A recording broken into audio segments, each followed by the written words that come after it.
नमस्कार दोस्तों, आप सभी का एचडी क्लासेस में स्वागत है। And in this video we are going to learn about applications of trigonometry. Trigonometry के एप्लीकेशंस क्या होते हैं वो लर्न करेंगे। प्रैक्टिस सेट 6.2 को सॉल्व करेंगे और उसके सारे प्रॉब्लम सॉल्व करने के बाद आपको पता चल जाएगा कि एप्लीकेशंस के प्रॉब्लम्स किस तरह से सॉल्व किए जाते हैं। तो चलो स्टार्ट कर दे। मेरे पास फर्स्ट क्वेश्चन है, person is standing at a distance of 80 metre from a church looking at its top. The angle of elevation is of 45 degree. Find the height of church. अभी मुझे क्या करना है, फर्स्ट मुझे डायग्राम ड्रॉ करनी पड़ेगी। तो चलो मैं मान लेता हूँ एक पर्सन यहाँ पे स्टैंड कर रहा है, मतलब यहाँ पे खड़ा है और वो क्या कर रहा है, चर्च के टॉप की तरफ देख रहा है। तो इस तरह से उसका मतलब एक एंगल बन जाएगा और चर्च का जो डिस्टेंस है उसके पास से उसका जो मेजरमेंट है वो मुझे दिया है 80 मीटर। ओके, तो 80 मीटर डिस्टेंस बन गया और इसके बाद में मुझे इसको ज्वाइन करना पड़ेगा। ये राइट एंगल ट्रायंगल ही बनेगा ताकि चर्च जो रहता है वो मतलब राइट एंगल ही मेड करता है, मतलब सीधा रहता है, स्ट्रेट। Okay, like pole. अभी यहाँ पे मुझे क्या मिल गया मैं आपको बता देता हूँ। ये जो पर्सन की पोजीशन मान लो ये बी है, नहीं तो ये सी मान लेते हम लोग। सी पोजीशन पे A is the top of the church and B is the bottom of the church. A जो डिस्टेंस मुझे दिया है 80 मीटर। अभी एंगल ऑफ एलिवेशन मुझे बोला गया 45 डिग्री। अभी मुझे क्या find the height of chairs find करनी है। तो मुझे इस तरह से फर्स्ट डायग्राम ड्रॉ करनी पड़ेगी। उसके बाद में मुझे जो भी पॉसिबल है, मतलब जो भी मुझे लिखना है मैं आपको बता देता हूँ क्या क्या लिखना है। अभी मैं यहाँ पे लिखता हूँ let the position of person B C. Okay, ये सी पोजीशन है पर्सन की। देखो मैं मेरे हिसाब से लिख रहा हूँ, आप आपके हिसाब से लिख लो, कोई प्रॉब्लम नहीं है। आपको खाली सॉल्यूशन सही तरीके से लिखना है। Let the position of person B C, then B C. Okay, यहाँ पे दिए देखो person is standing at a distance of 80 metre from the church. Okay, therefore मैं डायरेक्टली लिखता हूँ B C is equal to 80 okay metre. ये given है मेरा, this is given. Okay, this is given. Second मुझे क्या बोला है, therefore A B height of church. Okay, height of the church. Okay, therefore triangle A B C जो मैंने यहाँ पे दिखा है, नहीं मैं दिखा रहा हूँ, is a right angled triangle. मतलब ये सारी कंडीशंस मुझे ऑलरेडी गिवन है और मुझे लगा इस तरह लिखना है, इसलिए मैंने इस तरह लिखा। आपको लगा कुछ अलग लिखना है तो अलग तरीके से लिखो। ये मेरा जो भी डेटा था मैंने यहाँ लिख दिया। अभी मुझे जो फाइंड आउट करना है मैं इसको सॉल्व करूँगा। देखो यहाँ पे therefore angle A C B is equal to 45 degree. मुझे फाइंड करना है टैन। मुझे क्या फाइंड करना है, टैन 45 डिग्री फाइंड करना है। टैन 45 डिग्री मतलब एंगल ए सी भी मुझे फाइंड आउट करना। तो मुझे ये कंडीशन लेना है। देखो मुझे हाइट फाइंड करनी है, मुझे अपोजिट साइड एडजेसेंट साइड, ये टैन में ही आता है इसलिए मैं टैन को यूज कर रहा हूँ। तो मुझे लिखना है A B upon B C, मतलब this is the tan 45 means tan A C B opposite side adjacent side. देखो मैं लिखूंगा टैन 45 का वैल्यू मुझे 1 आता है, मुझे ए बी फाइंड आउट करना है और इसका वैल्यू मुझे 80 दे दिया है। Therefore A B is equal to मेरे पास आएगा, मैं क्रॉस मल्टीप्लाई करूँ 80 मीटर। तो ये मेरा सोल्यूशन रहा और मुझे इतना ही करना है। और चाहे तो आप लिख सकते हो यहाँ पे therefore angle A C B is equal to 45 degree is equal to angle of elevation. ये भी आप लिख लो तो अच्छा रहेगा। तो ये आप सारे पॉइंट्स को देख लो, मैंने बहुत ही इजीली इसको नोट आउट किया है। ये मुझे फाइंड करना था, B C is given angle of elevation. जो बंदा यहाँ पे खड़ा है ऊपर देख रहा है चर्च के हेड के तरफ और वो एंगल बना रहा है 45 डिग्री का। तो ये सारी कंडीशंस आपको गिवन है। आपको खाली फॉर्मूला यूज़ करना है, आपको टैन यूज़ करना है, साइन यूज़ करना है, कॉस यूज़ करना है। ये सारी चीज़ें आपके गिवन कंडीशन पे डिपेंड्स करती है। तो ये था मेरा प्रॉब्लम नंबर 1 जिसमें मैंने यहाँ पे ए बी मतलब हाइट ऑफ चर्च फाइंड की। तो मैं फाइनली लिखूंगा therefore the height of church therefore the height of the church, okay, of the church is 80 metre. ये मेरा सोल्यूशन था। तो ये प्रॉब्लम नंबर 1 था जिसको हम लोगों ने सॉल्व किया 6.2 में से। अभी हम लोग क्या करते, प्रॉब्लम नंबर 2 को सॉल्व करते हैं।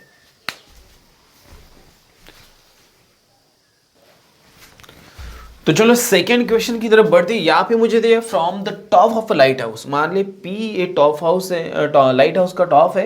An observer looking at a ship makes an angle of depression, okay, 60 degree का है। देखो ये ऑब्जर्वर ये नीचे देख रहा है शिप की तरफ, और जो एंगल ऑफ डिप्रेशन वो 60 का बन रहा है यहाँ पे, ओके, नीचे की तरफ एंगल बन रहा है। अभी if the height of lighthouse is 90 metre then find how far the ship is from the lighthouse. अगर उसकी ऊंचाई, ओके, ऊंचाई अगर 90 मीटर है तो उसको मुझे क्या करना है, जो ऑब्जर्वर है, ओके, ये, okay, this is the place, then find how far the ship is from the lighthouse. अब लाइट हाउस मतलब ये लाइट हाउस है, ओके, तो यहाँ से कितना अंतर डिस्टेंस है उसका ये मुझे फाइंड आउट करना है। तो फर्स्ट में यहाँ पे देख लो, फर्स्ट आप इस तरह से डायग्राम ड्रॉ कर लो। लेट मैं लिखता हूँ, let PQ be the height of lighthouse, okay, lighthouse. मान लेते कि PQ हाइट लाइट हाउस की, देर PQ मेरे पास यहाँ पे मुझे दिया 90 मीटर, हाइट तो मुझे दे दी है 90 मीटर, ओके। तो दिस इज गिवन, ये मुझे दे दिया, मतलब दिस इज गिवन है, तो मैंने लिख लिया। अभी देखो from the top of lighthouse, okay, an observer is looking at a ship makes an angle of depression 60। अभी ये बंदा नीचे की तरफ देख रहा है, 60 डिग्री का एंगल बन रहा है। तो मुझे देयरफॉर लिखना पड़ेगा, देयरफॉर एंगल, ओके, ये RPS और नहीं तो SPR is equal to 60 degree angle of depression. इसको लिखूंगा एंगल ऑफ डिफ्रेक्शन, ओके, ये मुझे यहाँ पे दे दिए एक्चुअली, ओके, मुझे डायग्राम ड्रॉ करनी है फर्स्ट। तो ये गिवन है, देयरफॉर मैं लिखता हूँ डायग्राम को, आप देख लो, देयरफॉर ट्रायंगल PQR, ये मैंने नहीं निकाला 90 degree, okay, PQR is a right angle triangle, is a right angled triangle, okay, ये राइट एंगल ट्रायंगल है। उसके बाद में मैं फर्स्ट और एक चीज़ लिखता हूँ, therefore angle PRQ, okay, PRQ is equal to angle ये SPQ is equal to 60 degree. Alternate angles है, अल्टरनेट एंगल्स, ये दोनों अल्टरनेट एंगल्स। अभी यहाँ पे आपको एक चीज़ है, in triangle PQR, in triangle PQR मेरे पास है, in triangle PQR angle PQR is equal to 90 degree. Therefore अभी यहाँ पे भी tan यूज करेंगे, देयरफॉर tan मुझे 60 डिग्री चाहिए, 60 डिग्री, ओके। tan का मुझे फॉर्मूला पता है, अपोजिट साइड एडजेसेंट साइड, तो ये आएगा मेरा यहाँ पे PQ अपॉन QR, मुझे QR निकालना है। देयरफॉर tan 60 डिग्री का वैल्यू जो आपको पता नहीं है, मैं बता रहा हूँ, √3 है।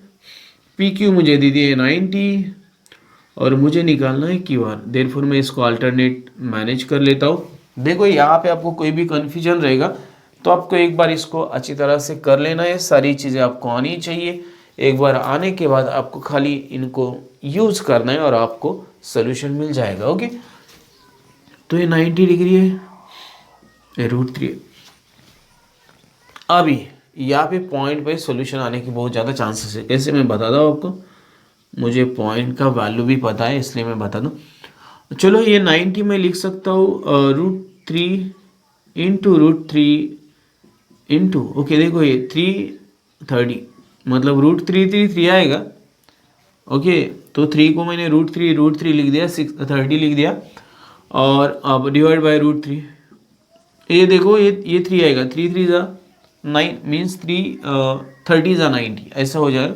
मुझे इसको कैंसिल करना है इसलिए मैंने लिखा है QR मेरे पास अभी जो बनता है √3 इंटू 30, ये बनेगा 1.73 इसका वैल्यू है, इंटू 30। अभी इसको मल्टीप्लाई करना पड़ेगा।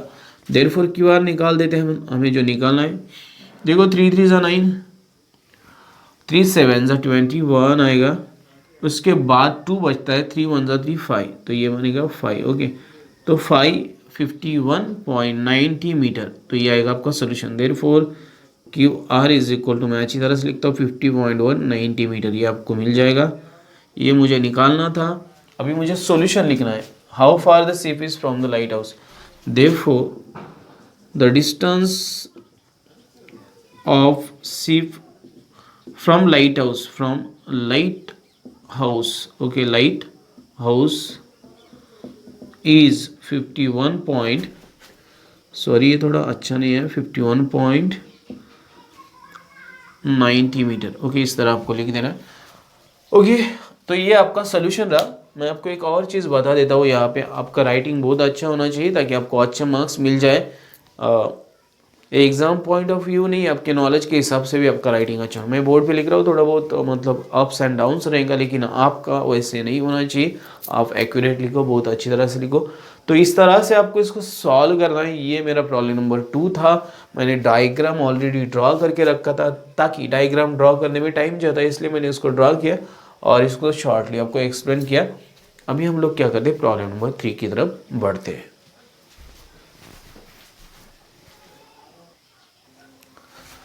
तो चलो थर्ड प्रॉब्लम को सॉल्व करते हैं। यहाँ पे आपको दिया है 2 buildings are facing each other on a road of with 12 metre. मान लो यहाँ पे मेरे पास पी क्यू फर्स्ट बिल्डिंग है, सेकेंड बिल्डिंग एस आर है। ओके, दोनों को एक दूसरे को क्या कर रहे हैं, फेस कर रहे हैं, और जो रोड का विथ दिया है 12 metre. Okay, from the top of the first building which is 10 metre. Okay, मान लो फर्स्ट बिल्डिंग 10 मीटर हाइट की है, high the angle of elevation of the top of the second is found. Okay, अभी यहाँ पे angle of elevation ये top पे बना रहा है या सेकेंड के टॉप से, मतलब ये फर्स्ट के टॉप से सेकेंड के टॉप पे 60 डिग्री बना रहा है। Okay, is found to be, what is the height of second building, मुझे हाइट निकालनी है सेकेंड बिल्डिंग। ओके, तो चलो मुझे जो भी दिया, मैंने ऑलरेडी डायग्राम में बहुत कुछ चीज़ें यहाँ पे नोटिफाई किया कर दिए।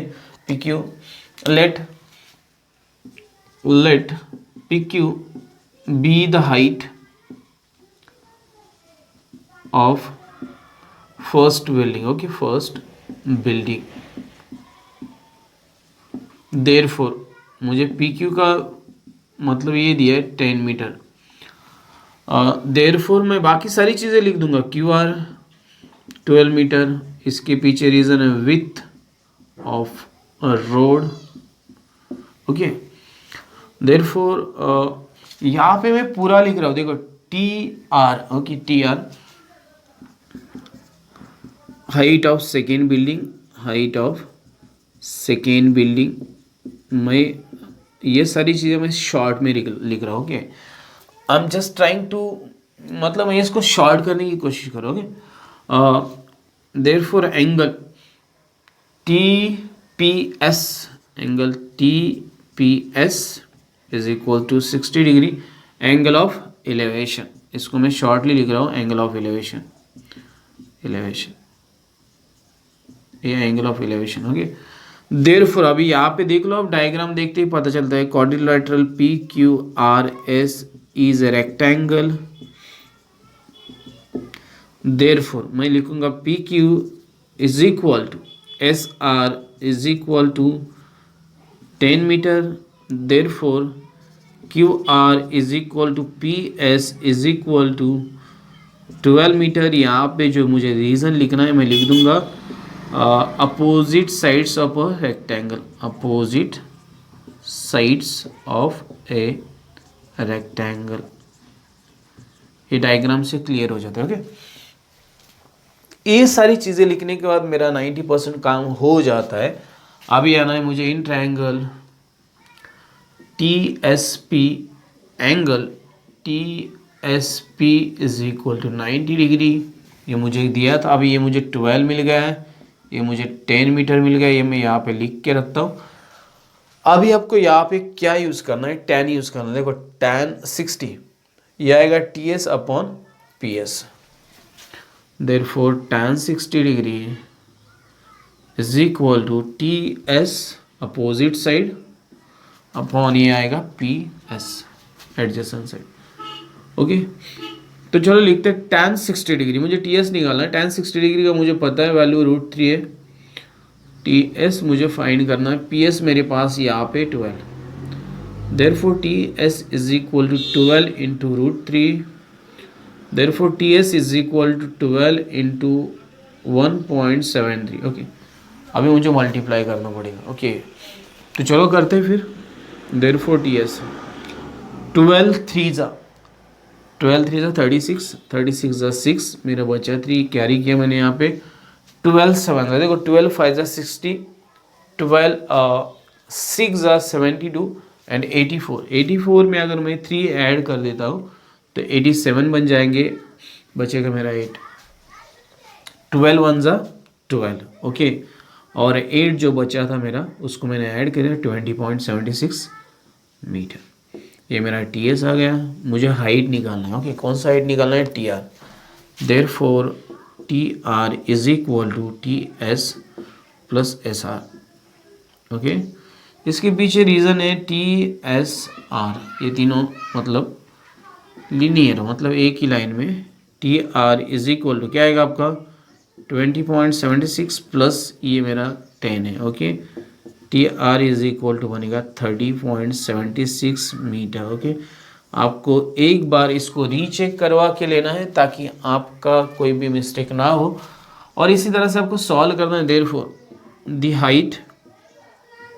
Height of second building. Okay, second building, okay, जो मुझे यहाँ पे मिल गई is 30.76 metre.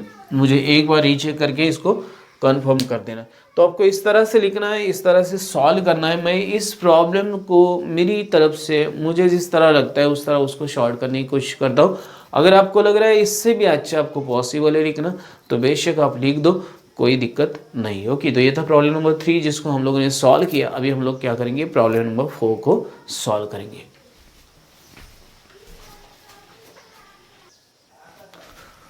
Okay, so we will solve the problem number 4. Okay, हम लोग क्या करेंगे, प्रॉब्लम नंबर 4 को सॉल्व करते हैं. 2 poles of heights 18 metre and 7 metre are erected on a ground. The length of the wire fastened at their top is 22 metre. Find the angle made by the wire with the horizontal. Okay, horizontal से जो angle wire बनाती है उसको हम लोग को निकालना है. तो मेरे पास फर्स्ट है tower. Okay, 2 poles. Okay, pole T Q and S R, उनका दोनों का मुझे हाइट पता है. ओके, तो चलो इसको सॉल्व करते हैं हम लोग. देखो let T Q and second मेरे पास है S R be the heights of corresponding poles. Okay, corresponding जो मुझे दिए. Okay, corresponding poles. Okay, therefore मैं लिखता हूँ T Q is equal to, मुझे दिया था 18 मीटर. देयरफॉर मैं लिखता हूँ S R is equal to 7 metre. Therefore मैं लिखता हूँ T S is equal to 22 metre. ये सारी चीज़ें मुझे गिवन में है. देयरफॉर देखो जो जो मुझे दिख रहा है, quadrilateral P Q R S is rectangle. कैसे रेक्टेंगल है आपको दिख रहा है ये. देयरफॉर मेरा जो P Q is equal to आएगा S R is equal to 7 meter आएगा. और मुझे और कुछ नहीं चाहिए इसमें, मुझे इतना ही चाहिए था, मैंने लिख दिया. देयरफॉर मुझे लिखना है T Q is equal to जो था मेरा T P plus P Q, T P plus P Q, ताकि मुझे पी क्यू मिल गया यहाँ पे. देयरफॉर टी क्यू मेरे पास टोटल है 18, टी पी मुझे निकालना है प्लस है 7. देयरफॉर टी पी मेरा जो था मुझे मिलेगा 18 माइनस 7, इट इज़ 11 मीटर. चलो टी पी का वैल्यू मुझे मिल गया. Therefore T P 11 metre. मुझे क्या निकालना है, मुझे एंगल टी एस पी निकालना है. कि एंगल टी एस पी निकालना है और ये 90 डिग्री है. तो अभी देखो इन ट्रायंगल में मेरे हिसाब से लिख लो T P S, angle T P S is equal to 90 degree. ये मुझे गिवन है, मुझे ये एंगल फाइंड करना है. मुझे ये जो था मुझे मिल गया 11. ओके, 11 मीटर मुझे मिल गया. अभी आपको क्या करना है एग्जैक्टली देखो, अगर मैं देखता हूँ यहाँ से ये मेरा साइड है, मान लो ये मेरा एंगल है, तो हाइपोटेनियस और अपोजिट साइड. ओके, सो opposite side hypotenuse. Okay, so angle, okay, so angle T P S मुझे निकालना है तो मैं उसको इस तरह से नहीं लिखूँगा. Therefore sine. Okay, angle T P S, T S P T S P is equal to T S P लिख दिया मैंने, इज इक्वल टू, देखो opposite side upon hypotenuse, okay opposite side upon hypotenuse, I think say okay opposite side है मेरे पास T P upon hypotenuse मेरे पास है T S. So sine angle T S P is equal to, यहाँ पे मेरे पास 11 अपॉन 22 है, therefore sine angle T S P is equal to 1/2। अभी मुझे सवाल पड़ता है कि 1/2 किस एंगल की वैल्यू है साइन के, ओके सो देखो 0 डिग्री, देन उसके बाद में आता है मेरे पास 30 डिग्री, तो 1/2 30 डिग्री की, okay therefore sine 30 degree is equal to 1/2। Okay so ये मुझे यहाँ पे मिल गया, तो मुझे यही निकालना था। देखो आपको कंसीडर करना, ये एंगल आपको निकालना है जो आपको दिया था, find the angle made by the wire with the horizontal. Horizontal कहाँ पे आपका, ये ऊपर का जा रहा है, ये नीचे का हो रही है, ओके तो हॉरिजॉन्टल के साथ जो एंगल बनाया था उसको मुझे फाइंड आउट करना है, तो मैंने कर दिया। Therefore the angle made by the wire with the horizontal is 30 degree, therefore the angle made by the wire with the horizontal is 30 degree. तो मेरा ये रहा सोल्यूशन। तो मुझे इस तरह से सॉल्व करना है। देखो सारी चीज़ें बहुत ज़्यादा इजी है, मतलब आपको हर एक चीज़ दे दी है, आपको खाली उनको एक अच्छी ढंग से अच्छी तरह से डायग्राम के रूप में कन्वर्ट करके उसके बाद में उसके सोल्यूशन को फाइंड आउट करना है। और ये बहुत ज़्यादा इजी है, ताकि आपको सारे के सारे साइन फंक्शन कोसाइन फंक्शन सारे के सारे मतलब ट्रिग्नोमेट्रिक जितने भी फंक्शंस है रेशियोज है उनके वैल्यूज है सारी चीज़ें आपको पता है। तो ये था प्रॉब्लम नंबर 4 जिसको हम लोगों ने सॉल्व किया। अभी हम लोग क्या करेंगे, प्रॉब्लम नंबर 5 को सॉल्व करेंगे।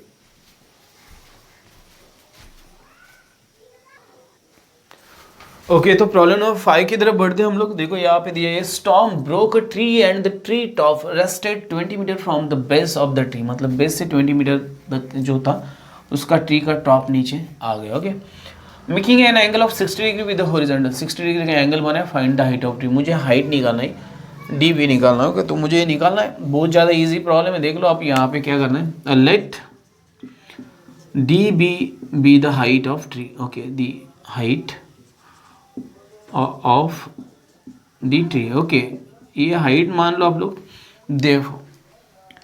Therefore A D is equal to A C, okay ये गिवन है मेरा, इसके पीछे रीज़न है ट्री टॉप ब्रोक हो गया और वो नीचे रेस्ट हो गया, ओके देयरफॉर बी सी ये मुझे दिया है 20 मीटर, ये सब मुझे दिया है। Now triangle A B C, therefore triangle A B C is a right angle triangle, is a right angled triangle, okay angle triangle, ये जो ट्रायंगल है राइट एंगल ट्रायंगल है। Now it is very easy to solve. देखो ये मुझे एक side दे दिया, okay मुझे फर्स्ट ए बी निकालना पड़ेगा। मुझे कौन सा साइड निकालना पड़ेगा, you know that tan 60, okay opposite side adjacent side in triangle A B C, फिर लिख देते हैं हम लोग angle A B C is equal to 90 degree. Therefore tan 60 जो था मुझे निकालना है A B upon B C, ये मेरा फॉर्मूला है। देयरफॉर tan 60 का वैल्यू मुझे पड़ता है √3। अभी ए बी मुझे निकालना है, मेरे पास बी सी का वैल्यू 20 है। चलो करते हैं फिर। Therefore B C A B मुझे निकालना है, therefore A B is equal to 20 into √3, therefore A B is equal to 20 into 1.73। चलो 2 से मल्टीप्लाई करेंगे इसको, they A B is equal to आएगा 2 3 ज़ा 6, ओके 6 2 7 ज़ा 14 ज़ा 4 कैरी 1 किया, 2 1 ज़ा 1 एंड 3 आ जाएगा 34.60 मीटर आ जाएगा। Therefore A B is equal to 34.60 metre. ये मेरा फर्स्ट था टारगेट जो मैंने, अगर मुझे ए बी मिल जाता है 34.60 मीटर, ओके ये मिल जाता है। मुझे अभी ए सी फाइंड करना है। ए सी देखो कॉस लिया मैंने, कॉस एडजेसेंट साइड है मेरे पास हाइपोटेन्यूस आ जाएगा, देयरफॉर cos 60, ओके cos 60। उसके बाद में मेरे पास आएगा adjacent side B C, upon hypotenuse A C. Okay, चलो कॉस 60 का वैल्यू अभी मुझे तो याद नहीं, मैं एक बार रिवाइज करता हूँ। देखो 1/2 आना चाहिए, कितना आना चाहिए 1/2, बिकॉज मेरे ख्याल से देखो 0 1/2 1/√2 देन उसके बाद में आता है √3/2 एंड फाइनली आता है 1। ओके 90 का 1 आता है, तो इसको रिवर्स करो। 1 सेकेंड मुझे एक बार रीचेक करने दो वैल्यू का table. Okay so it is correct, 1/2 ही आता है उसका वैल्यू 1, ताकि एक cos 60 sin 30 के बराबर रहता है। ओके 1/2 बी सी, मेरे पास बी सी है 20 मीटर और मुझे ए सी निकालना है। Therefore A C is equal 2 × 20, therefore A C मेरा जो था ये आएगा 40 मीटर। ओके तो मुझे हाइट निकालना है, अभी मैं इजीली निकाल सकता हूँ। देयरफॉर डी भी मुझे निकालना है, D B is equal to A D plus A B. Okay इसके पीछे रीज़न है इसके पीछे का रीज़न है डी ए बी। तो चलो करेंगे। ए डी मेरे पास नहीं, अभी निकाला मैंने, कितना निकाला, ए सी निकाला मैंने, राइट। ए सी और ए डी बराबर है। ओके देयरफॉर यहाँ पे मैं लिखता हूँ A C is equal to A D is equal to 40 meter, ताकि ये मुझे गिवन था। ओके ये मेरा गिवन था, तो ये 40 आएगा प्लस मेरा ए बी जो था मैंने पहले निकाला था 34.60, तो ये बनेगा 74.60 मीटर। डी बी ओके ये मेरा यहाँ पे मिल जाता है। तो चलो हाइट ऑफ ट्री मुझे मिल गया। Therefore height of tree, therefore the height of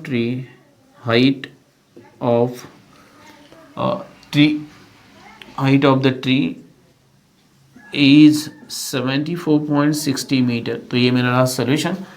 थोड़ा सा मतलब देखने में थोड़ा सा अलग लग रहा है, लेकिन आपको मैंने पहले ही बताया कि टैन, साइन और कॉस मोस्टली इन तीनों के अगर आपको रेशियोज पता है, ओके, तो आप इजीली ये सारे प्रॉब्लम्स को सॉल्व कर सकते हो, आपको कोई भी दिक्कत नहीं आएगी। ये था प्रॉब्लम नंबर 5 जिसको हम लोगों ने सॉल्व किया।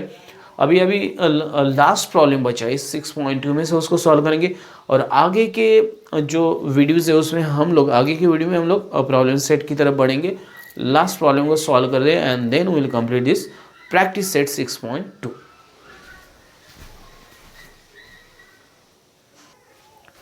So we'll solve the last problem number 6. A kite is flying at a height of 60 meter above the ground. The string attached to the kite is tied at the ground. It makes an angle of 60 degree with the ground.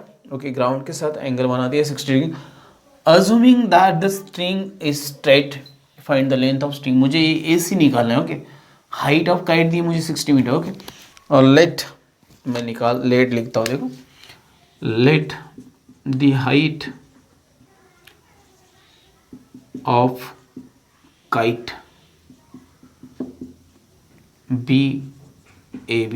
Okay height of kite बनाई मैंने AB, तो A B height मतलब B A ground और A position हो गया। Therefore A B is equal to 60 metre, ये मुझे given है। Okay this is given. अभी मेरे पास और क्या दिया, देयरफॉर angle A C B is equal to 60 डिग्री। ओके ये भी मुझे गिवन है। In triangle A B C, angle A B C is equal to 90 degree, ये मुझे पता है। और उसके बाद में अभी मुझे जो निकालना है मतलब ओके ए सी निकालना है। ओके तो देखो यहाँ पे मेरे पास ये tan मतलब sine 60 opposite side hypotenuse. Okay therefore sine 60 degree is equal to opposite side इसकी है ए बी और इसका हाइपोटेनियस है ए सी। तो चलो 60 डिग्री का वैल्यू डालते, √3/2 is equal to A B मेरे पास 60 है और इसके बाद में मेरे पास है ए सी। ओके तो इसको सॉल्व करते हैं।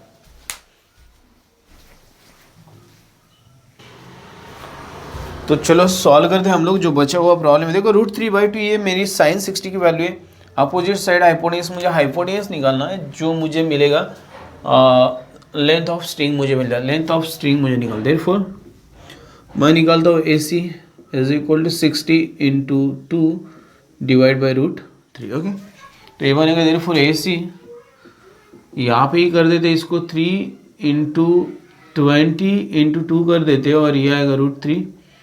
तो चलो ए सी निकालेंगे हम लोग, ये बनेगा √3 इंटू √3 तक ये 3 आएगा इंटू 40 डिवाइड बाई √3।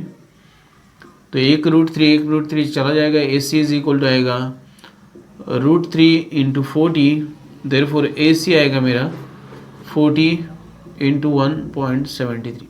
चलो मैंने उलट लिख दिया, आप भी लिख दो, आपको जैसे लिखना है वैसे लिखो, ये आपको एकदम ईजिली आ जाता है। ओके, 4 और 3 ज़ा 12 आ जाता है।